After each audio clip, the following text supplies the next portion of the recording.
Everyone, আসসালামু আলাইকুম। আজ আপনাদের মাঝে নিয়ে এসেছি আরেকটা নতুন রেসিপি। একটা ডো দিয়ে দুইটা তালের পিঠা। চলে শুরু করা যাক। প্রথমে চাউলের গুঁড়া নিয়েছি।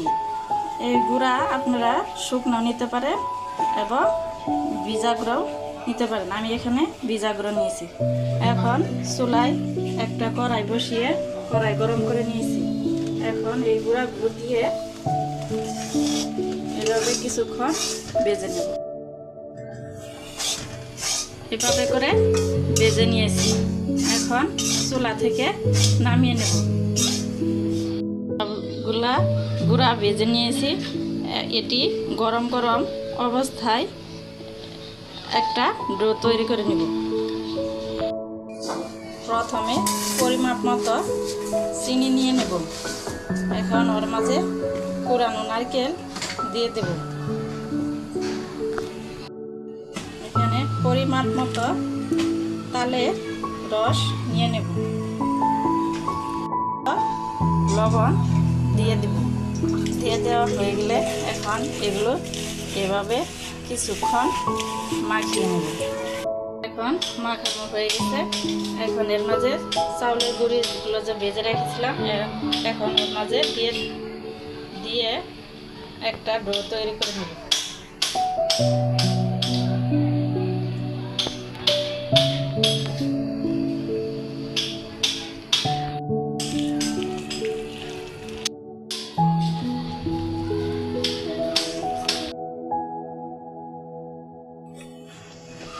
এভাবে একটা ডো তৈরি করে নিয়েছি।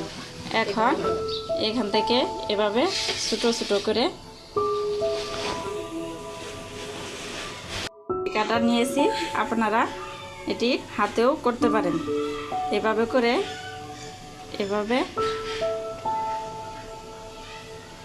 করে নিয়েছি। অনেকগুলো এভাবে বানিয়ে নিয়েছি। এখন চুলায় একটা পাত্রে আগে থেকে পানি গরম করে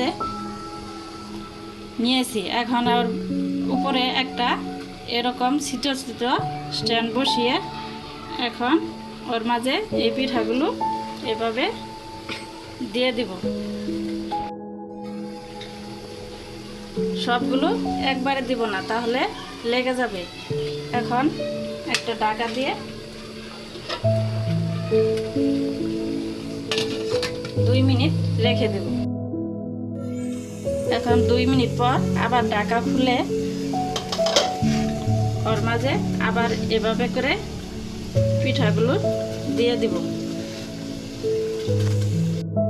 এবার আবার ঢাকা দিয়ে দিব। এভাবে করে কয়েকবার দিয়ে দিব। আবার কয়েকটা এভাবে দিয়ে দিব। এভাবে দিয়ে দেওয়া মানে হচ্ছে কি একটার সাথে আরেকটা লেগে যাবে না। এখন এটি 30 মিনিটের জন্য রেখে দেব। 30 মিনিট পর এভাবে ঢাকা খুলে এখন এখান থেকে একটা পিঠা উঠে নিয়ে ভেঙে দেখবো যে হয়েছে কিনা। দেখেন আমার পিঠাটা অনেক সুন্দর হয়েছে। এখন চুলা থেকে সবগুলো নামিয়ে নেব। দেখেন আমার পিঠাগুলো কি সুন্দর হয়েছে। ওইখান থেকে কয়েকটা পিঠা রেখে দিছিলাম। এখন এই পিঠাগুলো তেলে ভেজে নেব।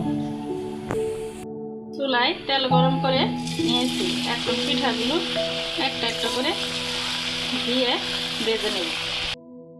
এইভাবে করে ভেজে নিয়েছি। এখন চুলা থেকে নামিয়ে নেব।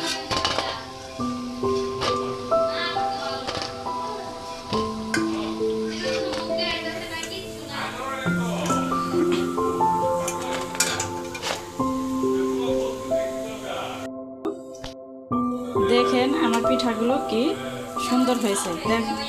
এভাবে একটা ভেঙে দেখালাম। একটা ডোয়ে দুইটা পিঠা। আমার ভিডিওটা যদি আপনাদের ভালো লেগে থাকে তাহলে লাইক, কমেন্ট, শেয়ার এবং সাবস্ক্রাইব করে দিবেন।